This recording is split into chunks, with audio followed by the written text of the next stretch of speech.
آپ پہنچ جائیں گے. اس کا نام آج کے دنوں میں بیر علی اور ابیار علی کہا جاتا ہے. ذوالحلیفہ جو ہے یہ نام پرانے ہیں، حدیثوں میں یہی الفاظ ملتے ہیں. آج کی دنیا میں اس کو بیر علی یا ابیار علی بھی کہتے ہیں. تو گویا کہ بیر علی میں ہم وہ احرام کی نیت کریں گے. یہ تقریباً آدھے گھنٹے کے سفر میں طے ہو جاتا ہے. ظاہر بات ہے آدھے گھنٹے کے لیے یہاں آپ کپڑے بدلیں گے اس کی ضرورت ہے نہیں. آپ اپنے روم ہی میں وہیں اپنے کپڑے بدل لیے، یہ سلے ہوئے کپڑے رکھ دیے اور یہاں نیت آپ کریں گے اور اس کے بعد آپ چلیں گے. مدینہ المنورہ سے مکہ المکرمہ کا سفر بس میں تقریباً 6 سے 7 گھنٹے لگتے ہیں. یہ نارمل سفر ہے اور وقت بتا رہا ہوں میں. 6 سے 7 گھنٹے لگتے ہیں، لیکن کبھی کبھی بھیڑ، ٹریفک کا نظام ڈسٹرب ہو جانے کی وجہ سے 7 گھنٹے کے بجائے 12 گھنٹے بھی لگ سکتے ہیں. تو آپ پریشان ہوں گے اس وقت کہ وہاں تو بتایا گیا تھا 6 گھنٹے لگیں گے اور یہاں پریشان ہو رہے ہیں اور احرام کی حالت میں ہیں آپ.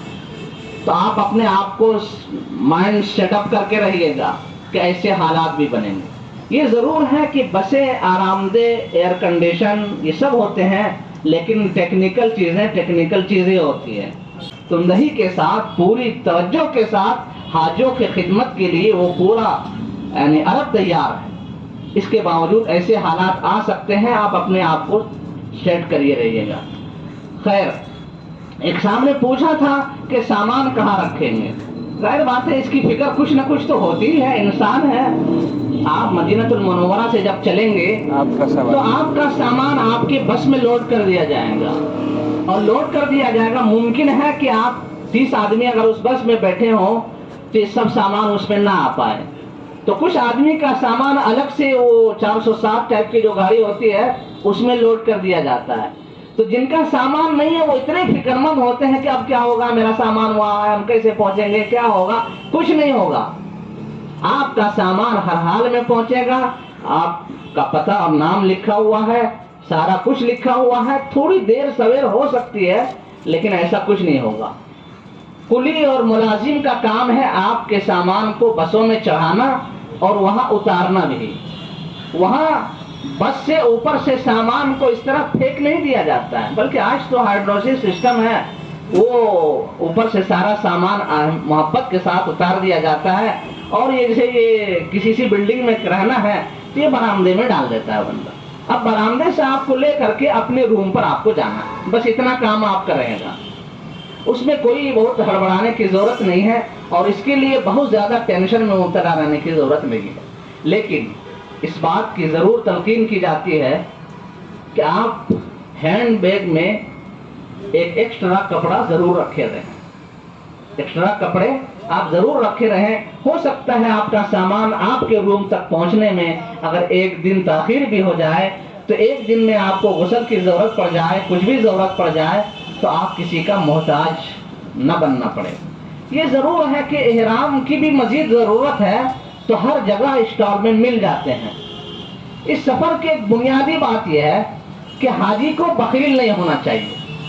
حاجی کو بخیل نہیں ہونا چاہیے بلکہ فراخ دلی کے ساتھ خرچ کرنا چاہیے.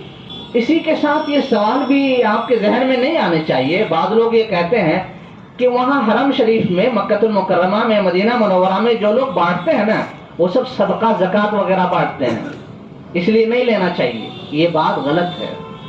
صدقہ زکوٰۃ عام لوگوں کو ہرگز نہیں دیتے ہیں، اس کے لینے میں کوئی قباحت نہیں ہے. وہ زکوٰۃ اور صدقے کے مال آپ کو نہیں دے رہے ہیں بلکہ خالص آپ کی محبت میں اللہ کے مہمان ہونے کی وجہ سے اس کی خدمت کی وہ سعادت اور نیکی لوٹ رہے ہیں.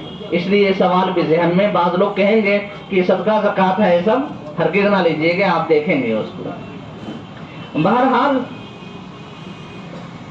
ہم آتے ہیں حج کے اس 5 دن کی طرف. جو بنیادی مقصد ہے اس سفر کا، آپ عمرہ کرنے کے بعد حج کے ایام میں مثلاً ابھی 18 دن باقی ہیں، 20 دن باقی ہیں، 15 دن باقی ہیں، جو بھی ایام باقی ہیں تو آپ کیا کریں گے. ایک صاحب نے ابھی پوچھا تھا کہ وہ احرام، ظاہر بات ہے پہلا عمرہ جب کریں گے تو پہلا عمرہ کرنے کے بعد ابھی آپ کے دن باقی ہیں تو اس میں آپ دوسرا عمرہ بھی کر سکتے ہیں، اپنی طرف سے بھی کر سکتے ہیں اور اپنے اقربا کی طرف سے بھی کر سکتے ہیں اور کسی کی طرف سے بھی کر سکتے ہیں۔ بعض لوگ آپ کو یہ مسئلہ بتا سکتے ہیں، یہ کتابیں بھی آپ کو دکھائیں گے کہ عمرہ کرنا درست نہیں ہے، لیکن یہ واضح طور پر آپ چلے، ہم فقہ حنفی کے تعلق سے واضح طور پر ہمارے یہاں یہ مسئلہ متعین ہے کہ عمرہ کر سکتے ہیں۔ کبھی کبھی یہ مسئلہ حکمتاً بھی بتاتے ہیں کہ عمرہ آپ کم کریں تاکہ ازدحام اور بھیڑ نہ لگائیں۔ ہاں یہ بات ضرور ہے کہ بیت اللہ کا طواف کرنا مکہ المکرمہ میں قیام کے دوران سب سے افضل کام ہے۔ بیت اللہ کا طواف کرنا یہ سب سے افضل کام ہے۔ آپ زیادہ سے زیادہ طواف کو اپنا وظیفہ بنا لیں، ہر وقت کوشش کریں کہ آپ زیادہ سے زیادہ طواف کریں گے۔ طواف کرنا یہ زیادہ فضیلت کی بات ہے۔ تو حج کے دنوں میں جو خالی ایام ہے آپ اتنا عمرہ نہ کرنے لگے کہ آپ تھک جائیں۔ آپ اپنی توانائی، قوت اور جسم کے اعتبار سے سوچ لیں۔ آپ یہ سمجھیں کہ آپ جب پہلا عمرہ کریں گے تو پہلا عمرہ کرنے میں آپ کو اپنی قوت کا اندازہ ہو جائے گا، جبکہ آپ بالکل فٹ ہو کر کے آئے ہیں۔ ابھی پہلا طواف ہے، ابھی آپ چست ہے، توانا ہے، فٹ ہے، آپ کو اندازہ ہو جائے گا کہ آپ کے اندر کتنی طاقت ہے۔ آپ جب طواف شروع کریں گے تو یہ بیت اللہ ہے، بیت اللہ کے جو 40 ہاتھ پر یعنی 15 فٹ کے جو مقام ابراہیم ہے، مقام ابراہیم اور بیت اللہ کے درمیان یہ جو دونوں میں فاصلے ہیں، یہ جو دونوں میں فاصلے ہیں، تو کس کے دوران اگر آپ طواف کریں گے تو آپ کو طواف کرنے میں 40 منٹ لگیں گے، صرف 40 منٹ۔ اور نوجوان لڑکا جو تیز کر رہا ہے وہ تو 25-20 منٹ میں کر لے گا، وہ جو اس قریب سے کرے گا۔ یہ بیت اللہ ہے اور یہ مقام ابراہیم ہے، اس درمیان جو ہے تقریباً 20-30 فٹ کے فاصلے ہیں۔ ظاہر بات ہے ایک چکر لگانے میں آپ کو چند منٹ لگیں گے، لیکن آپ جن دنوں میں پہنچ رہے ہیں تو بھیڑ کا وقت ہوگا، تو آپ کو اتنے قریب سے شاید موقع ملے نہ ملے تو آپ کا دائرہ اب بڑھ جائے گا۔ اب کیا ہوگا کہ آپ مطاف کی جو لاسٹ یعنی پوزیشن ہے، یہ دیوار ہے، تو بیت اللہ اور وہاں سے جب آپ کنارے سے کریں گے تو تقریباً 1.25 کلومیٹر کا فاصلہ ہو جاتا ہے 7 چکر میں، ٹھیک ہے؟ یہ 1.5 سے 2.25 کلومیٹر کا فاصلہ۔ اس پر بھی کیا ہوتا ہے، مولانا نے جیسے بتایا کہ آپ جب چلیں گے حجر اسود سے آپ کا سفر شروع ہوگا، حجر اسود میں وہاں سے جب آپ استلام کر کے آپ چلیں گے وہاں سے، تو یہ حصہ بھیڑ بہت زیادہ رہتی ہے۔ رکن یمانی سے حجر اسود تک یہ انتہائی بھیڑ والا حصہ ہے۔ ہاں یہ بھی سمجھ لیجئے، میں وہ بھی بتانا چاہتا ہوں، کعبۃ اللہ کے 4 کونے ہیں۔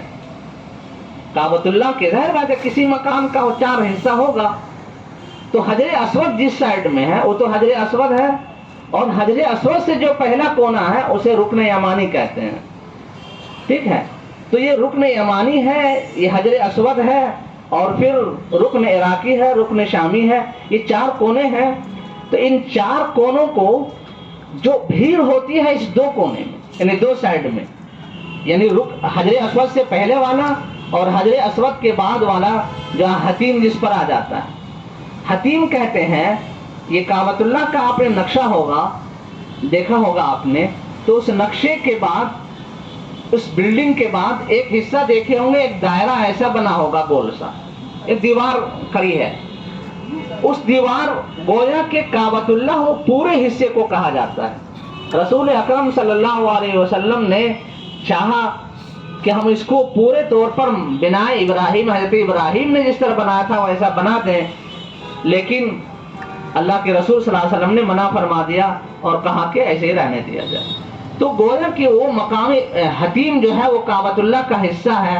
طواف جو کیا جاتا ہے وہ کعبۃ اللہ حتیم کو لے کر کے گھومتے ہیں۔ حتیم کے درمیان بھی دونوں طرف سے راستے ہیں، چھوٹا سا، ادھر سے بھی ان کر سکتے ہیں، ادھر سے نکل سکتے ہیں۔ آپ کسی موقع پر آپ کو چاہیے کہ حتیم میں بھی گھس کر کے نماز پڑھ لیں گے تو گویا کہ کعبۃ اللہ کے اندر نماز پڑھنا ہے. بھیڑ بہت ہوتی ہے لیکن بعض اوقات ہوتے ہیں جہاں کم بھیڑ رہتی ہے. جیسے کچھ لوگ یہ سمجھتے ہیں کہ بالکل ہم سناٹے کا وقت تلاش کریں گے. وہاں 50 لاکھ آدمی بیٹھے ہوئے ہیں, ہر آدمی اسی تاک میں لگا ہوا ہے کہ حجر اسود کا بوسہ بھی لیں گے اور حتیم میں نماز بھی پڑھیں گے. ممکن نہیں ہے. لیکن کچھ اوقات ہیں, کچھ لوگ کہتے ہیں کہ گرمی ابھی بہت ہوگی. کچھ لوگ فجر کی نماز کے بعد طواف کرتے ہیں, اور کچھ لوگ وہ ہیں کہ فجر کی نماز تو عزیزیہ میں ہے جہاں ہوٹل ہے. عزیزیہ سے مکہ المکرمہ کا فاصلہ تقریباً 10 کلومیٹر ہے. تو کچھ لوگ تو وہاں ٹھہرے ہوئے, وہ سوچتے ہیں ابھی بہت بھیڑ بھاڑ ہوگی, دیر سے چلیں گے. تو عقل مند آدمی وہ ہے کہ یہ پہلا کھیپ جو فجر کی نماز کے بعد لگا ہے وہ ابھی نکلنا شروع ہوگا, اور دوسرے لوگ ابھی آمد شروع ہو رہی ہے. اس درمیان آپ کو تھوڑی سی گیپنگ مل سکتی ہے اور حتیم میں جانے کا اچھا موقع ہوتا ہے. دھوپ اپنی پوری چمچماہٹ کے ساتھ, پوری تلملاہٹ کے ساتھ آپ دیکھیں گے جب شروع ہو رہا ہوگا تو کچھ لوگ باہر بھاگ رہے ہوں گے. ایسے موقع سے فائدہ اٹھا لینا چاہیے. وہاں کی دھوپ دھنباد کی دھوپ سے مختلف ہے. یہاں لو ہے, وہاں لو نہیں ہوتی ہے. یہاں پسینہ بہت چلتا ہے, وہاں پسینہ تو چلے گا لیکن اس میں بدبو نہیں ہوگی, اس لیے کہ فضا بالکل صاف ستھری ہے نا. یہاں تو ڈسٹ بھری فضا ہے, اس وجہ سے یہ پریشانی ہوتی ہے. وہاں پر یہ کیفیت نہیں ہوتی ہے. مثلا یہ سفید کپڑے ہم نے پہن رکھے ہیں, طواف میں بالکل بھیگ جائے گا, لیکن آپ باہر آئیں گے تو وہ دیکھیں گے سوکھ گیا ہوگا تو اس پر نشانات اور دھبے نہیں ہوتے ہیں, اس لیے کہ پسینہ نہیں ہوتا. پسینہ ہوتا ہے, اس میں گندگی نہیں ہوتی. یہ جو ہمارا کالر ابھی ہم تھوڑی دیر پہلے پہنے ہیں اور اس میں داغ لگ گیا ہے, وہاں ایسا نہیں ہوتا, اس لیے کہ صفائی کا بڑا اچھا انتظام ہوتا ہے. بہرحال تو ہم وہاں سے چلے ہیں اور یہ وہ بنیادی چیزیں تھی. ہم